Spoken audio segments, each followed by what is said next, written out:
6장 5절, 6절, 7절 말씀. 이사야 6장 5절, 6절, 7절.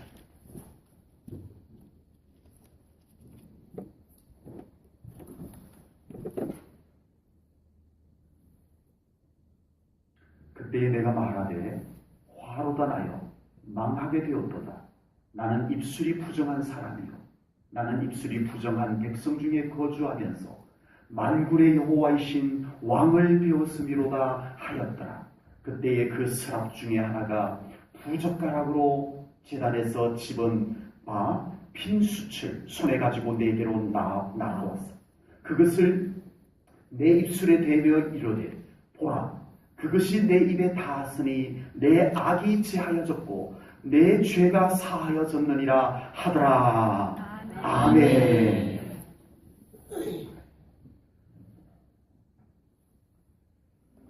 앞에서 하나님께서 이사야 선지자를 부르시는 장면을 우리가 보았습니다. 이미 선지자로 사역을 하고 있었던 이사야였지만 하나님의 특별한 계획, 하나님의 특별한 부르심을 받는 장면을 우리가 보았습니다. 우리가 항상 영적으로 준비하고 영적으로 깨어있게 되면 하나님의 특별한 만남을 경험하게 될 줄로 분명히 믿습니다.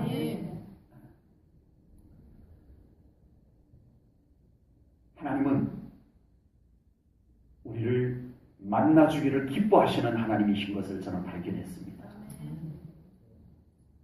물론 오래전부터 알았지만 정말 하나님의 그 마음을 느낀 것은 아주 깊이 느낀 것은 근래인 것 같아요. 하나님께서 우리를 참 만나고 싶어 하시는 하나님이라는 그 하나님의 마음을 깊숙이 느껴진 것은 참 근래인 것 같아요. 하나님께서 참 우리를 만나고 싶어 하시는 하나님이시구나. 원래 인간을 지으신 것도 그래서 지으셨어요. 우리랑 늘 만나고 싶어서 우리를 지으신 것입니다. 그리고 지금도 하나님은 예수 그리스도의 보혈로 깨끗해지고 하나님의 거룩한 자녀가 된 자들을 곁에서 만나기를 기뻐하시는 하나님이신 것을 여러분도 머리로가 아니라 여러분들의 영 깊숙한 곳에 그 하나님의 마음이 느껴지기를 축복합니다. 이게 느껴지면 예배 나오고 싶어집니다. 나도 모르게 예배 드리고 싶어져요. 예배 안 드리면 얼마나 예배 드리고 싶을까? 이 마음이 생겨요. 아멘. 그저 하나님 생각이 나요. 나도 모르게 하나님의 마음이 느껴져야 합니다. 나를 참 만나고 싶어 하시는 하나님의 마음이 느껴져야 해요. 내가 하나님을 만나고 싶어 하는 마음보다 내가 하나님 보고 싶어요. 전 제 마음이 더 큰 줄 알았어요. 하나님 좀 화끈하게 좀 만나게 주세요. 이런 때도 있었어요, 제가요. 그런데요, 하나님의 깊숙한 마음, 제가 하나님을 만나고 싶어 하는 마음보다 훨씬 더 하나님이 저를 만나고 싶어 하시는 하나님의 마음을 헤아릴 수가 있었습니다. 아멘. 안타깝게도 성경은 온통 하나님이 우리를 찾아와 주시는 이야기들로 가득합니다. 성경을 자세히 보세요. 세상에 많은 종교들이 있는데 다 인간들이 더듬어 찾습니다. 인간들이 신을 더듬어 찾아요. 그러다 신 같으면 고목나무에다가도 줄 묶어놓고 절하고. 세상에 많은 종교들이 있는데 대부분 인간들이 더듬어 찾습니다. 그런데 성경을 보세요. 하나님이 찾아와 주십니다. 아멘. 최초의 인간들이 죄를 짓고 숲을 뒤에 숨어 있을 때 불러서 찾아와 주시는 하나님. 엘리야 선지자가 지쳐서 로뎀나무 아래에서 완전 번아웃되어 있을 때 하나님이 찾아와 주시는 하나님. 아멘. 성경은 놀랍도록 찾아와 주시는 하나님이십니다. 하나님은요, 우리를 만나고 싶어 하세요. 여러분이 하나님을 만나고 싶어 하는 것보다 훨씬 더 하나님이 여러분을 만나고 싶어 하십니다. 안타깝게도 사람들이 하나님의 마음을 모르고 신앙생활해요. 그냥 예배 시간 한번 얼굴 내비춰 준 것으로 할 것 다 한 줄로 아는 신앙생활을 하는 안타까운 신앙생활의 모습들이 이미 몸에 배어 있습니다. 우리가 이 예배한 시간, 우리 하나님 좀 더 만나고 싶은 마음이 간절히 있으신가요?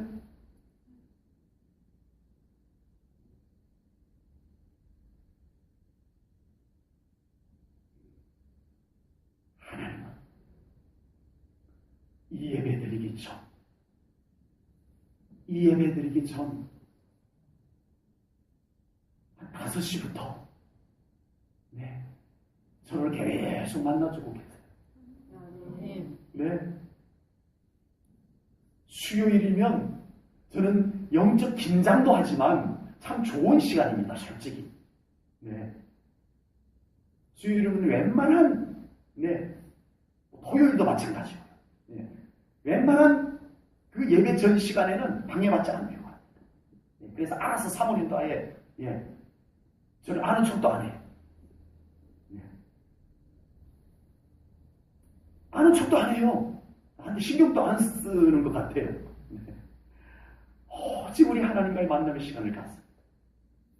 하나님께서 이미 이 예배에 대한 기대가 얼마나 크신지를 느끼게 해줍니다. 하나님은 우리를 너무너무 만나고 싶어 하십니다. 아멘. 서로 인사 한번 하십시다. 하나님은요, 우리를 너무너무 만나고 싶어 하십니다. 서로 인사하세요. 축복해 주세요. 저 앞뒤로 다 인사 나누세요. 하나님 우리 너무너무 만나고 싶어요. 여러분이 지금 옆 사람들, 앞뒤 사람들에게 축복해 준 그 축복, 여러분 안에 하나님의 마음으로 흘러가게 될 줄로 믿습니다. 아멘.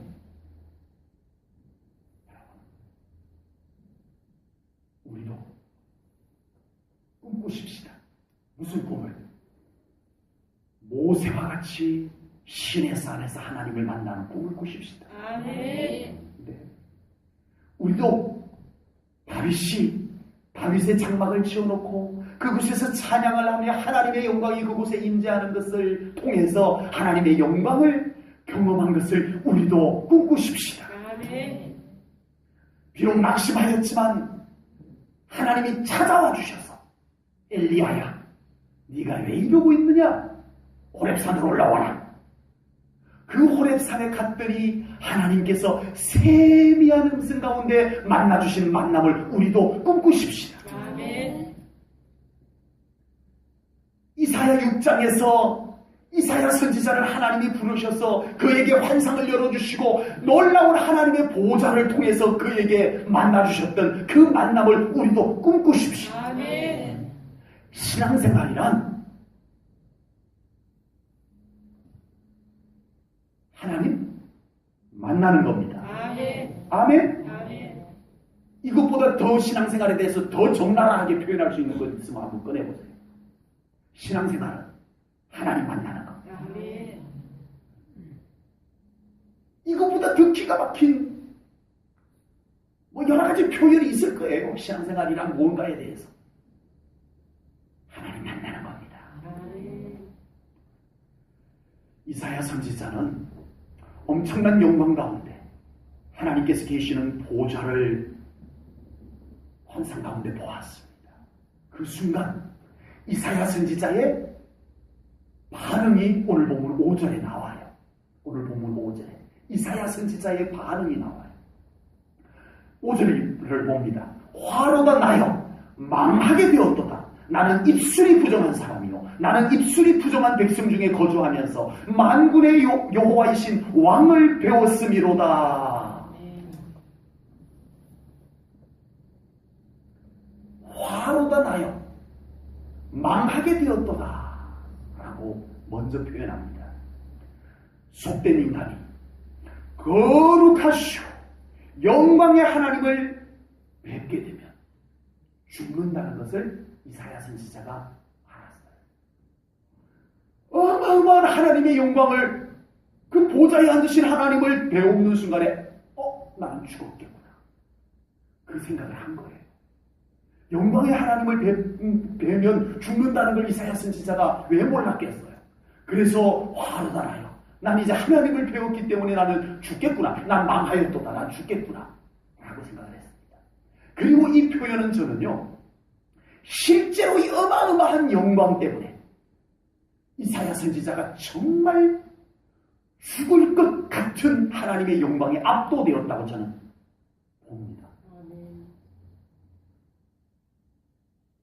엄청난 하나님의 영광과 주님의 임재에 압도되었어요. 숨도 쉬기 어려울 만큼 그 영광에 압도되었다고 저는 봅니다. 실제로 우리 주님의 놀라운 임재가 강력한 임재가 하나님의 두터운 임재가 임하게 되면 우리들이 그런 현상이 나타납니다. 이것은 저의 막연한 추측에 의해서 또는 경험에 의해서 만들어낸 이야기가 아닙니다. 성경에 나오는 이야기입니다. 제가 성경을 읽어드릴게요. 열왕기상 8장 11절을 제가 읽어드릴 테니까 찾지 않으셔도 됩니다. 열왕기상 8장은요. 솔로몬이 성전을 건축하고 성전을 다 건축하고 하나님의 언약궤를 성전 지성소로 모셔드리는 장면이 바로 열왕기상 8장의 배경입니다. 그곳에 보면 제사장이 그 구름으로 말미암아 능히 서서 섬기지 못하였으니 이는 여호와의 영광이 여호와의 성전에 가득함이었더라. 아멘. 제사장 맞아. 늘 그 성전에서 일하던 제사장이에요. 늘 들락날락 했던 제사장이에요. 그런데 여호와의 언약궤가 모셔 들어오던 날 여호와의 영광이 그 성전 안에 가득했다는 거예요. 그 영광이 그 성전 안에 가득하게 되자 늘 그곳에서 섬기고 일하는 제사장이 그날따라 어떻게 했다고요? 서서 섬길 수가 없었다는 거예요. 버텨낼 수가 없었다는 거예요. 어마어마한 영광의 압도 때문에. 성경에 나온 이야기입니다.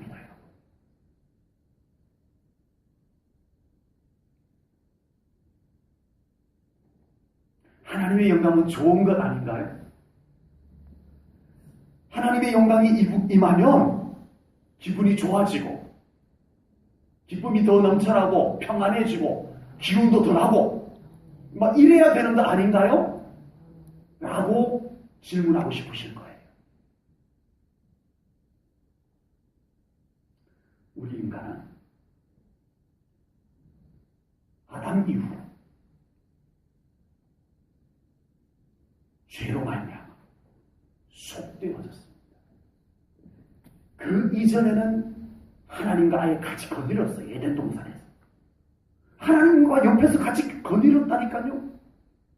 그랬는데 죄가 들어오면서 우리 인간에게는 죄가 묻었어요. 속되어졌어요. 죄로 말미암아 속되어졌어요. 비록 우리가 예수 그리스도의 보혈로 인하여 구원을 받았지만 우리에게는 여전히 죄 성들이 남아있습니다. 그래서 우리에게 끊임없이 내가 거룩하니 너희도 거룩하라. 거룩함을 이루어가라고 성화되라고 성경은 우리들에게 말씀하신 이유가 예수님을 믿는 순간에 완전히 다른 존재로 변신되어 버린 것이 아니라는 것입니다. 여전히 속됨이 남아있고 우리는 끊임없이 그 속됨을 죄로 말미암아 묻어난 속됨들을 우리는 거룩함으로 덧입고 속됨을 벗어내야 된다는 것입니다. 그런 우리가 거룩하신 하나님, 영광의 하나님께서 임재하시는데 그 속됨이 버텨내겠냐는 거예요. 예를 들자면, 똑같은 것은 아닌데 예를 들자면, 우리가 어두컴컴한 데 있다가 갑자기 햇볕이 아주 내리쬐는 곳에 딱 나가서 태양을 바라보는 것 같다고 생각하십니다. 우리의 눈은 어두컴컴한 데 익숙해져 있었는데 갑자기 태양빛을 바라보면 시력을 잃어버립니다. 시력이 죽어요. 우리의 속됨이 있는데 하나님의 거룩한 영광이 그대로 우리에게 임하면 그래서 하나님을 뵈면 죽는다고 하는 것입니다. 그러나 모세는 시내산에서 하나님을 대면하여 배웠던 분입니다. 그는 시내산에서 하나님을 대면하여 배울 수 있도록 그는 끊임없이 그 안에 애굽에서 묻어왔던 때들을 벗어내고 거룩함을 덧입고 그는 끊임없이 자기에게 속됨을 벗어내고 하나님의 영광을 덧입고 늘 모세는 하나님 가까이에서 하나님과의 친밀함을 누려왔던 사람입니다. 그러자 그는 과연 시내산에 올라가서조차도 그는 하나님을 대면하여 볼 수 있는 영적 상태가 된 줄로 믿습니다. 하나님의 영광이 임하면, 주님의 임재가 우리에게 임하면 때로는 우리들에게 이런 현상이 일어납니다. 몸에 힘이 빠진 것 같은 현상이 일어나기도 하고요. 속이 메스껍기도 하고요. 어지럽기도 합니다. 저도 오늘 계속 임재 찬양 듣고 말씀 읽고 그러다 밖에 나왔는데 어질어질해가지고 비틀거릴 만큼 어질어질했어요. 주님의 임재 때문임을 알게 되었습니다. 하나님의 영광과 거룩하심이 나를 사로잡으시는 현상입니다. 바울이요 다메섹에서 엄청난 영광의 빛을 받아버렸어요. 예수님의 영광의 빛을 받아버린 거예요. 그중은 쓰러져 버립니다. 거기다 음성까지 들어요. 그렇게 하나님의 영광을 배웠던 바울이 어떻게 됐죠? 사도행전 9장 8절에 보면요. 눈은 떴으나 보지 못했다라고 했어요. 바울이 눈은 떴는데 보지 못했다라고 나와 있어요. 그리고 사람들의 손에 끌려 다메섹으로 들어가서라고 되어 있습니다. 물론 앞이 안 보이니까 끌려갔다라고 표현할 수도 있지만 그는 엄청난 하나님의 영광을 만나는 순간에 그는 버텨낼 수가 없었어요. 그래서 끌려서 다메섹으로 들어갔다라고 하는 것입니다.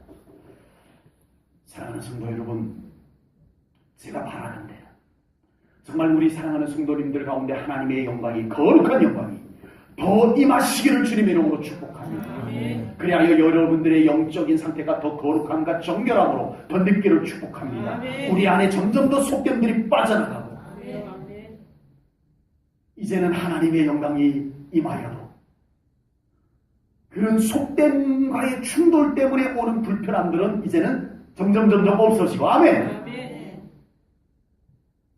하나님의 영광이 임하는 것이 오히려 점점 더 편해지는 영광이 되는 그런 영적 상태가 되기를 축복합니다.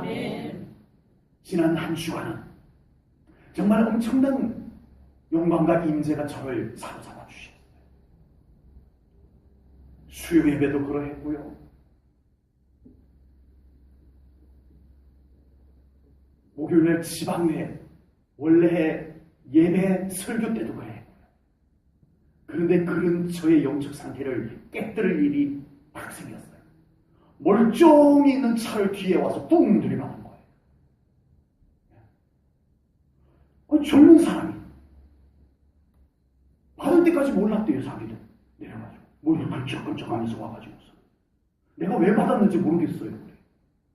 참, 이거 지금 한 주간 동안 하나님께서 엄청나게 나의 영적 컨디션을 쫙 사로잡아 주신 것을 깨뜨리려고 하는 것이구나. 다 알아차렸습니다.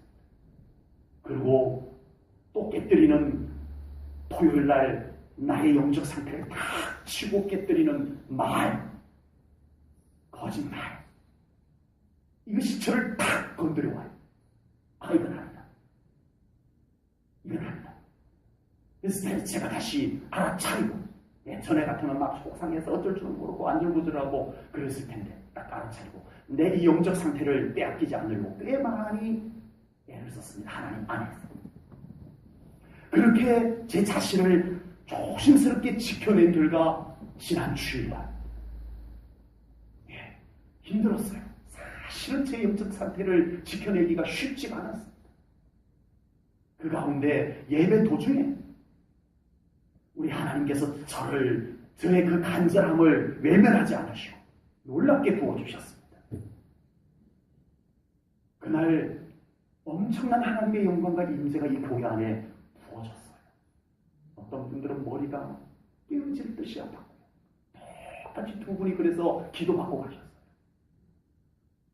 어떤 분은 화요일날 새벽 예배 때 지난 주일날 예배를 드리는데 엄청나게 머리가 똑같이 아팠다라고 다른 분도 얘기를 하셨어요. 몸살인 줄 알았대.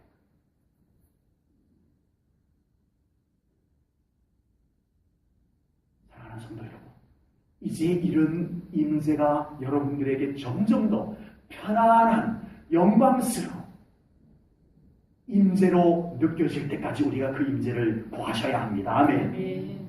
갈수록 영광스러운 임재가 될 거예요. 네, 그 영광이 이제는 뭔가 불편함이 아니라 놀라운 평안으로 느껴질 줄로 믿습니다. 우리의 영적인 상태가 점점 더 준비되어야 할 줄로 믿습니다. 이사야 선지자도 영광의 하나님, 거룩하신 하나님을 뵙는 순간 죽을 것만 같았을 것입니다. 그래서 화로가 나요. 망하게 되었도다. 나 죽게 되었구나 라고 말했습니다. 이사야 선지자가 무슨 죄를 많이 지어서 그런 것이 아니라 하나님의 엄청난 영광과 임재가 압도되었기 때문에 그렇게 된 줄로 믿습니다. 그런데 위대한 이사야 선지자가 하나님의 영광과 임재 앞에 이렇게 되었다면 우리는 하나님의 임재가 우리에게 이사야 선지자와 같은 그런 하나님의 영광이 여러분에게 주어졌을 때 감당할 수 있으시겠어요? 이사야 선지자와 동일한 영광이 여러분들에게 임하였을 때 여러분들이 그 앞에서 버텨낼 수 없다면 여러분들은 죽을 수도 있어요. 그래서 하나님은 그 영적 상태를 보셔서 지금 하나님께서 영광을 우리들에게 보여주시고 임하여 주시는 줄로 믿습니다. 지금 현재 나의 신앙생활하는 상태, 지금 현재 나의 영적 상태는 과연 하나님의 엄청난 영광이 임재가 나에게 임하여도 나는 정말 놀라운 영광 가운데 설 수 있는지, 아니면 그 앞에서 견딜 수 없어서 그곳을 피하여야 될 정도의 영적 상태인지 돌아보시기 바랍니다. 하나님의 영광 앞에 설 수 있는 영적 상태가 되기를 축복합니다. 하나님의 임재 앞에, 그 영광스러운 임재 앞에 여러분들이 하나님을 향하여 얼굴을 들고 하나님의 얼굴을 바라볼 수 있는 영적 상태까지 되기를 주님의 이름으로 축복합니다. 이사야 선지자는 이어서 이렇게 말했습니다. 나는 입술이 부정한 사람이요 라고 했습니다. 이사야 선지자는 지금까지도 늘 하나님의 말씀을 선포를 했습니다. 우리가 이미 앞에서 봤어요. 이사야 선지자는 이미 하나님의 말씀을 선포하면서 살아왔었어요. 그런데 하나님을 만나는 순간에 그는 입술이 두려웠어요. 그 그의 입술이 두려웠어요. 인간의 죄의 대표성은 입술입니다. 나도 모르게 나도 모르게 짓는 죄의 장소가 입술입니다. 감쪽같이 죄를 짓게 해요. 어쩌면 그렇게 감쪽같이. 그게 입술입니다.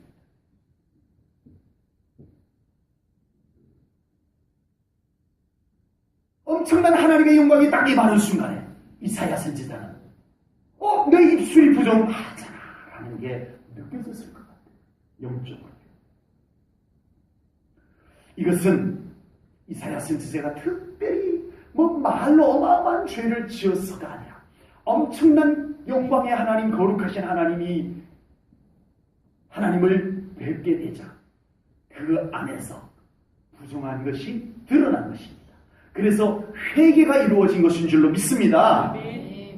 거룩하신 하나님을 뵙는 순간에 우리 인간에게 공통적으로 나타나는 반응이 회개입니다. 너나 할 것 없어요.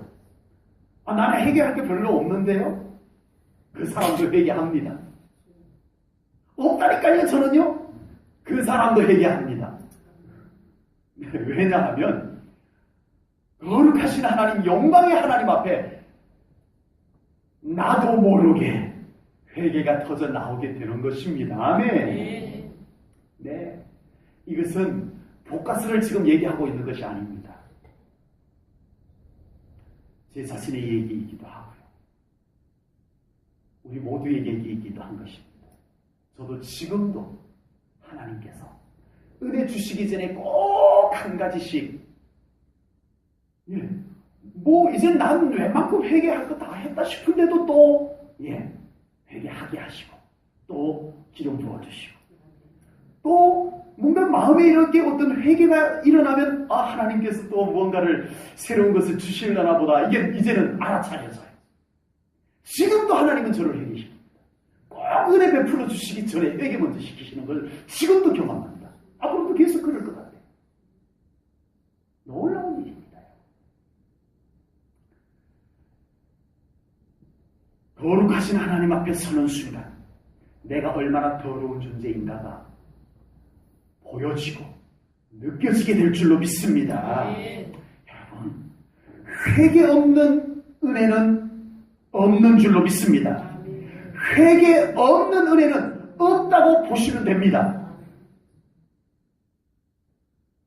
앞에서도 언급을 했듯이 하나님의 은혜는 거룩하고 영광스러운 거예요. 그래서 반드시 아직 속됨이 남아있는 우리들 회개시켜서 정결하게 하고 거룩함으로 준비시켜서 그 거룩한 은혜, 영광의 은혜를 우리에게 베풀어 주시는 줄로 믿습니다. 1906년도에 LA, 로스앤젤레스 아주사 거리에 있는 빈민촌 한 흑인 목사님을 중심으로 해서 엄청난 회개 운동이 그 안에서 예배로 올려지는 순간 마가 다락방에 임하였던 것과 같은 놀라운 성령의 임재가 그곳에 이루어졌습니다. 그래서 우리 기독교 역사 속에, 근대사 속에 로스앤젤레스 아주사 거리의 부흥운동은 유명한 부흥운동 중에 하나입니다. 그리고 그 불길이 아시아로 넘어와서 1906년도에 로스앤젤레스 아주사 거리 부흥운동이 일어나고 그 다음 해에 약 1년 만에 11개월 만에 평양 장대현 교회 안에서 사경회를 하는데 어마어마한 사람들이 모여서 은혜 받고자 모인 그곳에 길선주 장로님이 말씀을 전하러 앞에 서는 순간 성령님이 그를 덮어서 바닥을 대굴대굴 구르면서 회개를 합니다.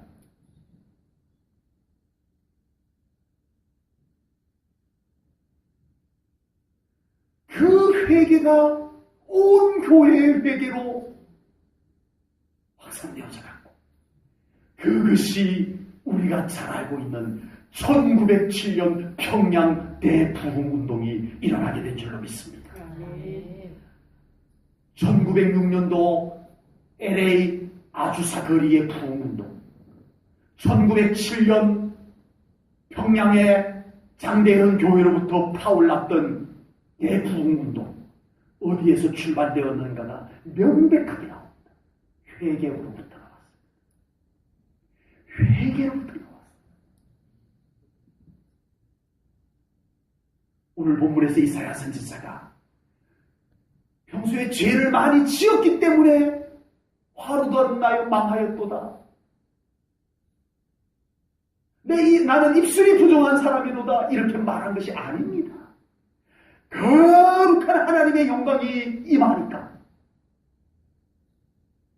나도 모르게 그 안에 모든 숨겨졌던 죄성들까지 하나님의 영광 앞에 숨어 있을 수가 없어서 드러난 줄로 믿습니다.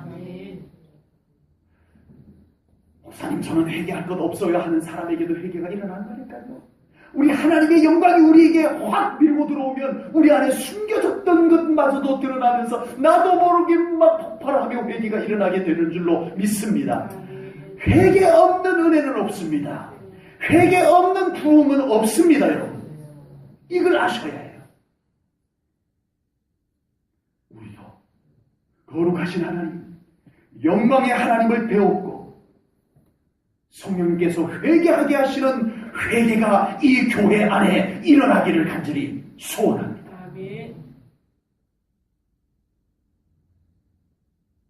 그냥 내 의지로 몇 가지 꺼내놓는 회개가 내 심령에 속된 것을 다 태워내는 그 회개가 우리 교회 안에 필요한 줄로 분명히 믿습니다.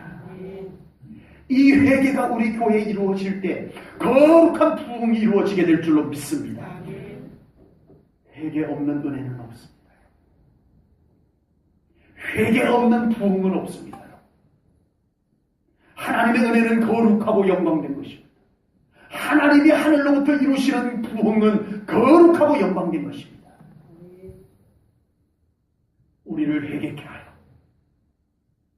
우리를 정결케 하시고 우리를 거룩케 하여 하나님의 은혜를 베풀어 주시는 줄로 믿습니다.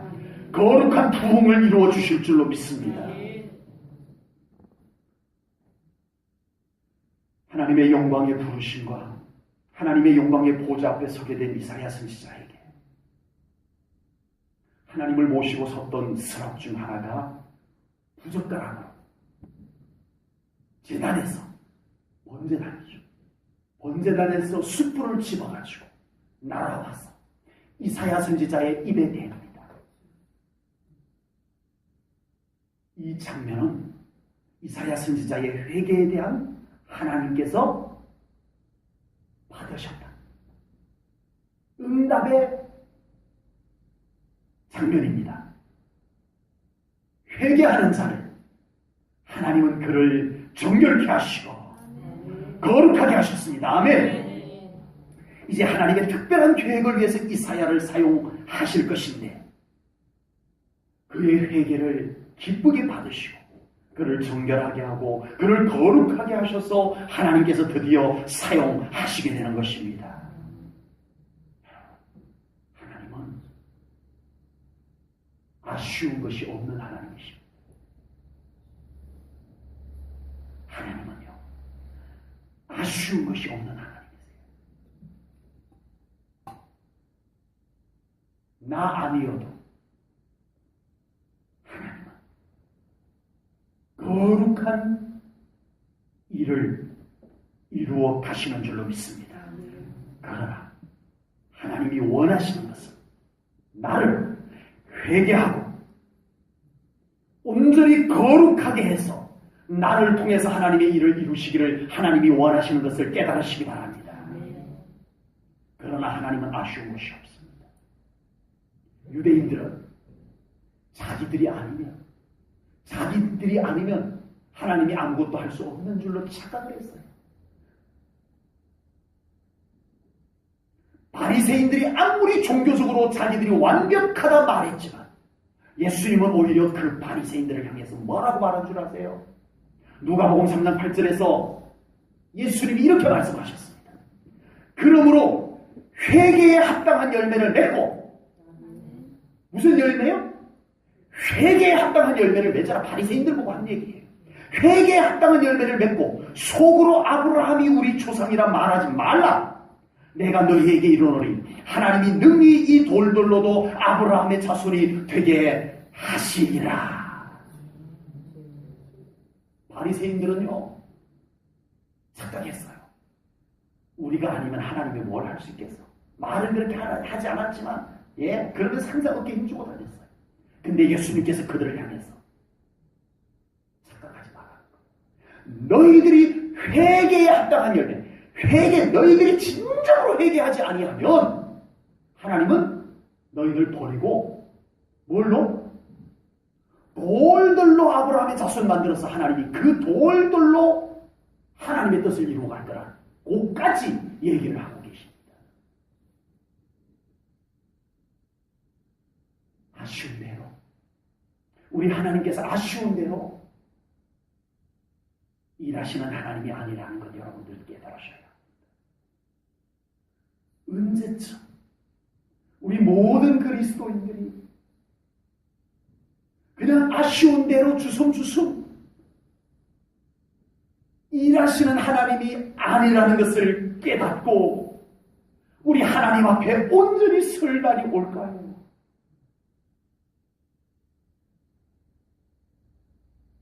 하나님께서는 하나님의 영광된 일들을 위해서 우리를 부르고 계십니다. 부르시고 하나님의 거룩한 영광을 경험하게 하십니다. 그 영광 앞에서 나도 모르게 나의 속됨들이 드러나며 회개운동이 일어나게 될 줄로 믿습니다. 그래서 정결하게 하고 거룩하게 하여 하나님의 영광된 일들을 그들에게 맡기시는 줄로 믿습니다. 우리 모두가 오늘 이 말씀을 받은 우리 모두가 그런 일꾼 될 수 있기를 주님의 이름으로 축복합니다. 하나님이 우리를 쓰시기를 원하세요. 하나님이 우리를 쓰시기를 원하세요.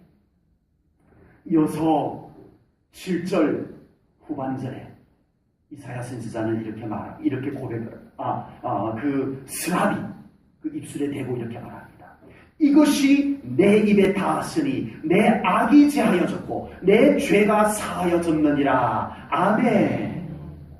우리는 지난주부터 이사야 선지자께서 경험한 영광스러운 장면을 지금 나누고 있습니다. 정말 어느 누구도 쉽게 경험하기 어려운 영광스러운 경험을 이사야 선지자가 지금 한 거잖아요. 그렇다면 이사야 선지자가 이 엄청난 영광스러운 경험을 하기 이전과 한 이후에 뭐가 달라졌나요?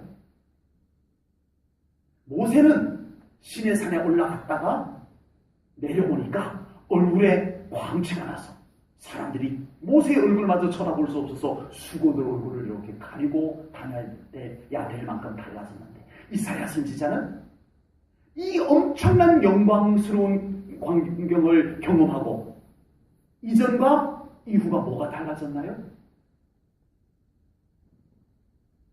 엘리사 선지자는 자기 스승 엘리야 선지자가 하늘로 올라가는 것을 보고 그 영광스러운 광경을 보고 그 엘리야 선지자의 겉옷을 받아들고 요단강을 쳤더니 요단강이 갈라지고 정말 그가 원했던 갑절의 능력을 부여받아가지고 그 능력을 행하면서 이 엘리야 선지자가 행했던 기적의 갑절을 행하면서 사역을 했었는데 이사야 선지자는 이 영광스러운 체험 이전과 이후가 뭐가 달라졌죠? 얼굴에 빛난 것도 없었던 것 같고요. 빛났다는 성경이 기록이 되었을 텐데 그 이후에 엄청난 강력한 기적이 나타난 것도 아니었던 것 같아요. 그럼 도대체 이 엄청난 체험은 무슨 의미가 있는 거죠? 무슨 의미가 있을까요?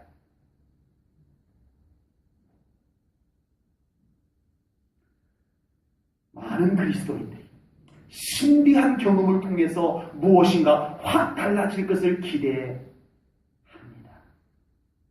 물론 그것도 필요하겠지만 저는 오늘 본문에서 이사야 선지자에게 가장 중요한 것을 주시는 하나님을 만나게 됩니다. 오늘 본문에서 하나님이 그런 걸 주셨다고요? 뭘까요? 바로 7절 말씀 하반절입니다. 보라, 이것이 내 입에 닿았으니 내 악이 제하여졌고 내 죄가 사하여졌느니라. 아멘. 이것이 그렇게 대단한 건가요? 싶으시죠? 이것이 그렇게 대단한 것입니다. 이사야 선지자는 그 엄청난 영광을 경험하고 각 받은 최고의 선물, 이제 너는 내 앞에서 온전하여졌다. 이 하나님의 음성을 들은 것입니다. 아멘.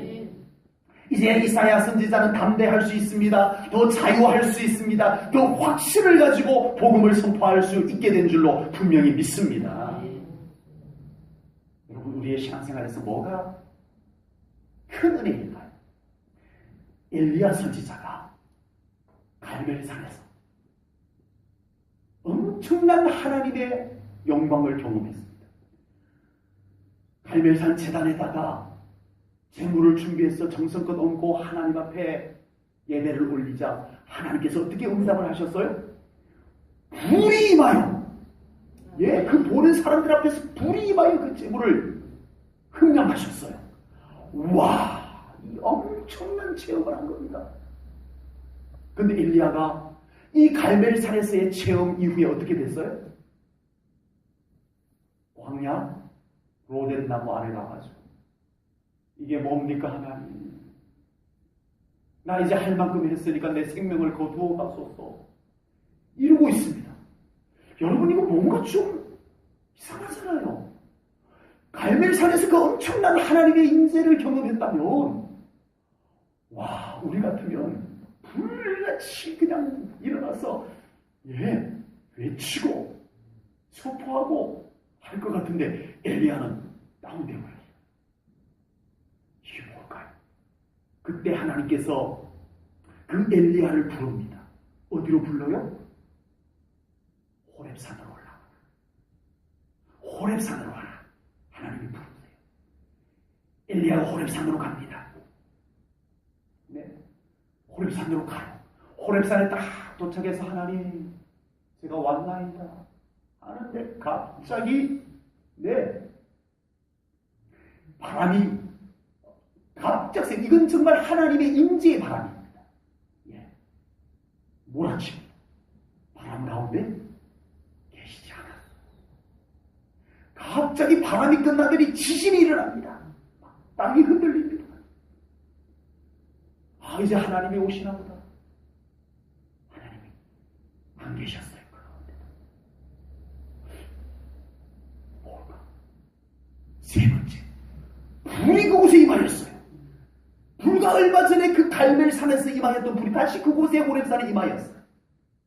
이제 정말 하나님이 날 만나주시려나 보다 했는데 안 계셨어요.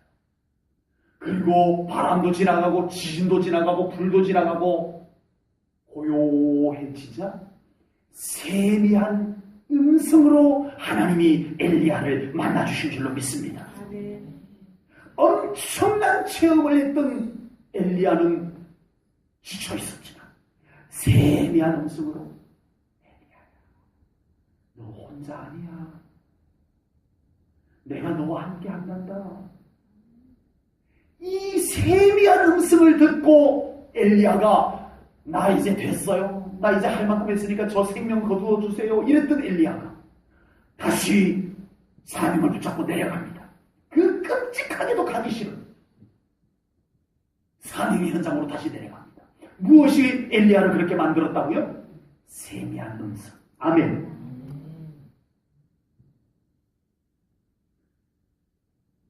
기적이 필요 없다는 말씀을 드리고 있는 중이 아닙니다요. 우리에게 분명히 기적은 필요합니다. 아멘. 우리의 신앙생활의 체험은 참 중요한 하나님의 계시의 방법입니다. 아멘. 사도시대로 끝난 건 아니에요. 성경에도 없는 말을 신학자들이 만들어내고 있어요. 하나님은 지금도 살아계십니다. 우리에게 계시하십니다. 기적을 일으키십니다. 그러나 그 기적을 본 엘리야는 낙심한 곳으로 갈 수 있었는데 세미한 음성을 들었던 엘리야는 일어날 수 있었다는 것입니다. 이 엘리야를 다시 일으켜 세워서 사명의 현장으로 보냈던 것은 하나님의 음성이었습니다. 아멘. 우리의 영혼을 담대하게 하고 우리의 영혼을 자유하게 하고 우리의 신앙생활을 확신으로 채워주는 하나님의 말씀이 여러분들에게 있기를 축복합니다. 말씀이 없으면 이 하나님의 선명한 말씀이 없으면 아무리 대단한 기적이 일어나도 흔들립니다. 이걸 알아야 돼요. 말씀과 함께 가셔야 합니다. 아멘. 이사야 선지자는 이미 하나님의 말씀을 선포했어요. 그런데 이스라엘 백성들은 듣지 않았습니다. 그래도 또 전했어요. 그래도 듣지 않아요. 듣지 않는 정도가 아니라 이사야 선지자를 막 미워해요. 핍박을 해요. 이사야 선지자가 지치기 시작합니다. 의기소침해지고 이제는 자괴감마저 듭니다. 내가 이렇게 계속 저 백성들에게 하나님의 말씀을 전해야 된단 말인가? 내가 이렇게 가서 또 하나님의 말씀을 외친들 무슨 소용이 있단 말인가? 손끝만큼도 변화가 안 되는 저 백성들을 향해서 더 이상 내가 뭘 한단 말인가? 바로 그 시점에 하나님께서 그를 부르셨습니다. 아멘. 놀라운 환상도 보여주셨어요. 아멘.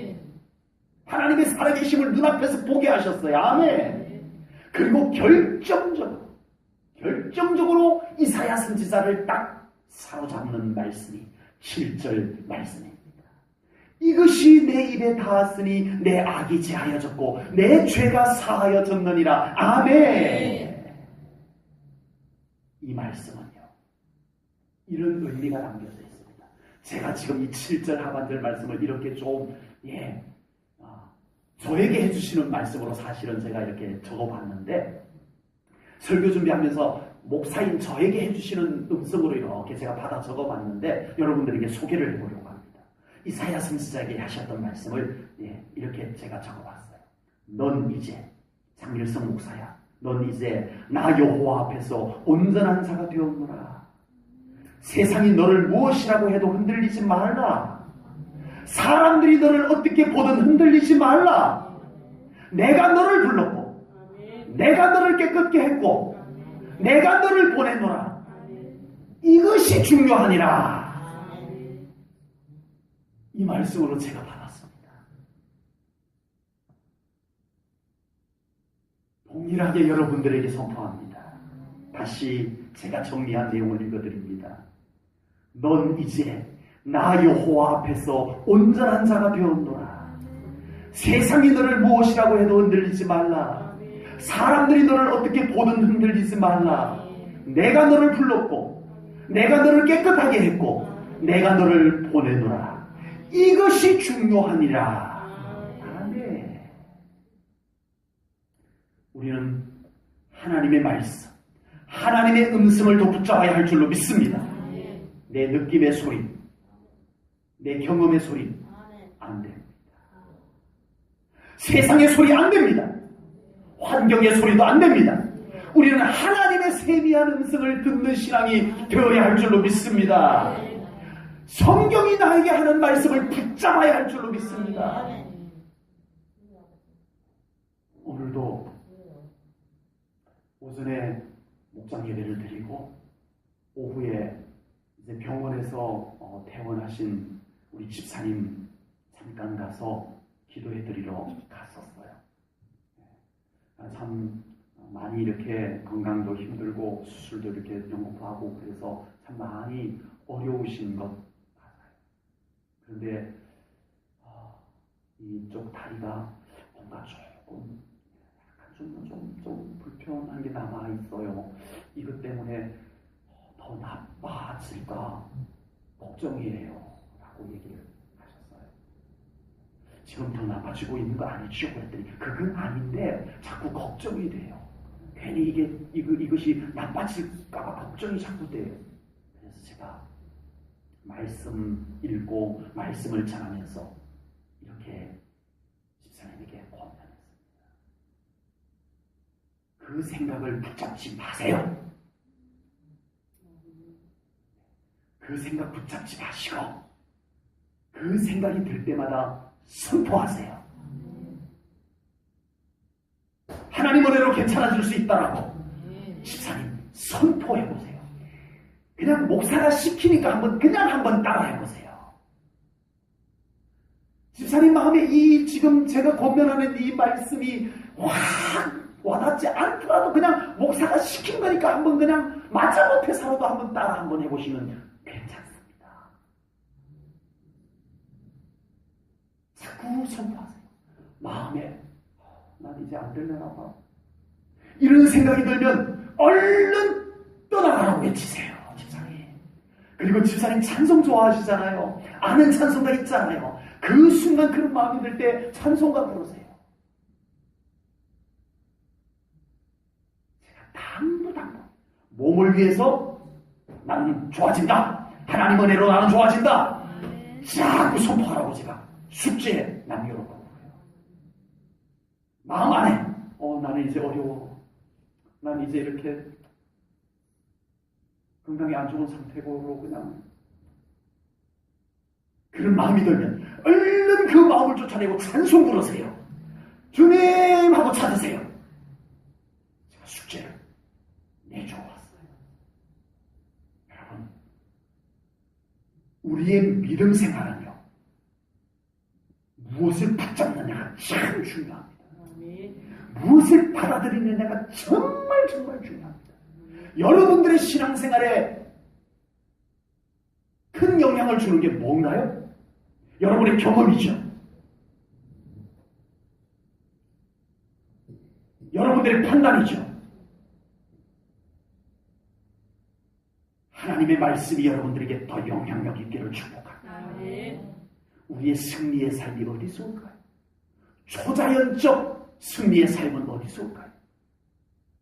정말 내려놓기 쉽지 않은 내 생각을 내려놓고 하나님의 말씀을 붙잡을 때 초자연적인 역사가 그 현장에 이루어지게 될 줄로 믿습니다. 제가요 강직성 척추염이 있었잖아요. 근데 하나님이 치유해 주셨다는 확신이 딱 들었는데 딱 저를 걸고 넘어가는 게 생겼어요. 그 확신이 딱 들었는데 바로 그 타이밍에 저한테 딱 도전하는 게 있었어요. 보건소에서 전화가 왔어요. 서류가 먼저 날라왔어요. 서류가 뭐냐면은 2년마다 재산조사에 동의서를 써내야 돼요. 이 서류가 많아요. 그래서 저의 재산조사를 다 합니다.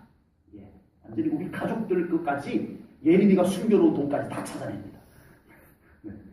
싹 찾아내가지고 전체 재산이 얼마 이상 되면 저는 그 지원 대상에서 탈락이 돼요. 그래서 2년마다 재산조사를 해서 그 정해진 액수 이하이면 저는 이제 국가에서 지원을 해주는 거예요. 병원비 공짜로 해주는 거예요. 강지성 척추염에 관한 것만 다른 건 안 되고 그것만. 그래서 작년 5월달에 작년 이제 한 3월쯤에 2월쯤에 제가 확신이 들었던 거예요. 제가 하나님 고쳐주셨다는 확신이 딱 들었는데 5월달에 딱 그 소리가 날라온 거예요. 그 소리를 책상에다 놓고 제가 고민을 했잖아요. 이거 만약에 안 했다가 내 강질성 척추염이 다시 도지면 재발하면 저는 심각해집니다. 왜냐하면요, 이 약이 워낙 비싼 약이에요. 엔브린이라고 하는 약이요, 국가 지원이 안 되면 굉장히 비싼 약입니다. 그 돈을 제가 그 주사약을 내 돈으로 사서 맞기에는 너무 부담스러운 약이에요. 여러분, 이게 쉬운 문제가 아니에요. 이 서류를 책상에 놓고, 그리고 고민을 하다가 이 서류 제출 기간을 넘겨버렸어요. 딱 넘겼는데 보건소에서 전화가 왔어요. 일주일 시간을 더 드릴 테니까 서류 빨리 해놓으세요. 이번 이 연장 기간에 안에 넣으시면 제외됩니다. 대상에서 제외됩니다. 자동 탈락됩니다. 그렇게 아세요. 보건소에서 딱 연락이 왔어요. 슈트롱이 딱 집어던졌습니다. 제가 미리 받아두었던, 그동안에 안 맞고 냉장고에 보관해두었던 엔브렐 주사약이, 하면 안 되는데, 엔브렐 주사약이 있었는데 그게 폐기처분했습니다. 이건 저의 믿음의 도전입니다. 만약에 재발되면 저는 심각해집니다.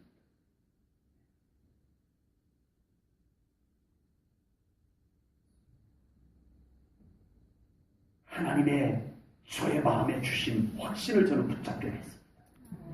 현실은 서류를 해 넣으라는 것이고, 믿음은 너는 고쳐졌다.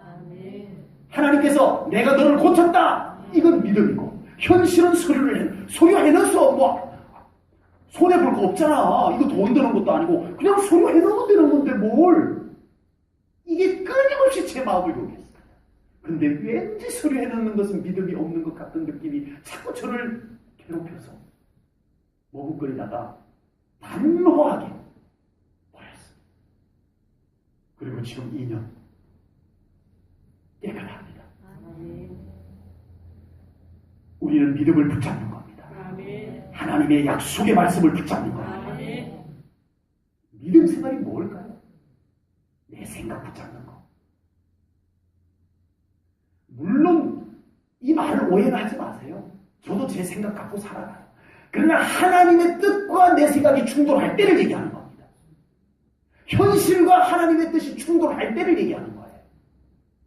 그때 우리는 대부분 현실을 붙잡습니다. 내 생각을 붙잡습니다. 그 충돌, 하나님의 뜻과 하나님의 말씀과 내 생각이 충돌할 때 내 생각을 붙잡고 따라갑니다. 과연 하나님의 놀라운 영광의 응답이 그곳에 이루어질 수 있을까요? 믿음은 하나님의 말씀을 붙잡는 것입니다.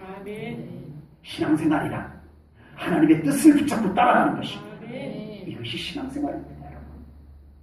하나님 바라보고 하나님 음성 듣고 그것이 나에게 더 큰 영향을 줄 수 있는 신앙생활 하시기를 축복합니다. 기도합니다. 하나님 아버지, 오늘도 귀한 말씀을 우리가 믿음으로 받나이다. 하나님, 우리의 믿음을 더 굳건히 붙잡아 주시고 또 온전한 믿음으로 나아가는 저희들이 되게 하여 주시옵소서. 하나님의 영광이 이 제1전원교회를 통하여 더 임하여 주소서. 주님의 임재가 이 성전에 가득하게 임하여 주시옵소서. 성령님의 기름 부으심이 이 성전 안에 가득 부어 주시옵소서. 이곳에 예배하는 자들마다 이 영광과 주님의 임재와 성령님의 기름 부으심으로 압도되게 하시옵소서. 더 거룩함을 입게 하시옵소서. 그 영광 가운데 더 나아가기를 원하나이다. 우리를 이끌어 주시옵소서. 예수님 이름으로 기도하옵나이다. 아멘.